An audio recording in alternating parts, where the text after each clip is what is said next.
Hi viewers, welcome to SS media. దంగల్లో child ఆర్టిస్ట్గా బబితా ఫోగట్ అనే పాత్రలో నటించిన సుహానీ భట్నాగర్ అకస్మాత్తు మరణం అందరినీ షాక్కి గురిచేసింది. ఆమె వయసు కేవలం 19 సంవత్సరాలు మాత్రమే. ఇంత చిన్న వయసులో సుహానీ చనిపోవడం అందరినీ దిగ్భ్రాంతికి గురిచేసింది. సుహానీ కుటుంబం అయితే ఈ విషయాన్ని జీర్ణించుకోలేక కన్నీరు మున్నీరవుతోంది. అసలు ఎవరు ఈ సుహానీ? దంగల్ తర్వాత సినిమాలకు ఎందుకు దూరంగా ఉన్నారు?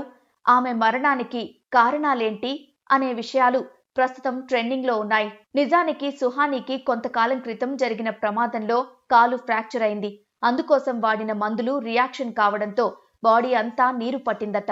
ఇటీవలి కాలంలో తీవ్ర అనారోగ్యంతో బాధపడుతున్న సుహానీ ఢిల్లీ ఎయిమ్స్ లో చికిత్స పొందుతూ ఈ రోజు చనిపోయారు. సుహానీ భట్నాగర్ 2016లో అమీర్ ఖాన్ సినిమా దంగల్తో బాలీవుడ్ కి ఎంట్రీ ఇచ్చారు.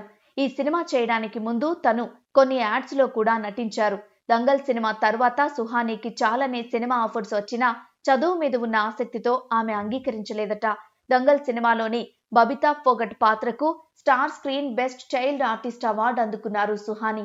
తను చాలా సాధారణమైన జీవితం గడిపారట. సోషల్ మీడియాలో కూడా యాక్టివ్ గా ఉండేవారు కాదు. 2021 నుండి ఇన్స్టాగ్రామ్ లో ఒక్క పోస్ట్ కూడా చేయలేదు. అనేక ఇంటర్వ్యూలలో తాను చదువు పూర్తి చేసి ఇండస్ట్రీకి తిరిగొస్తానని చెప్పిన సుహానీ తన కల నెరవేరక ముందే తిరిగి రాని లోకాలకు వెళ్లిపోయారు.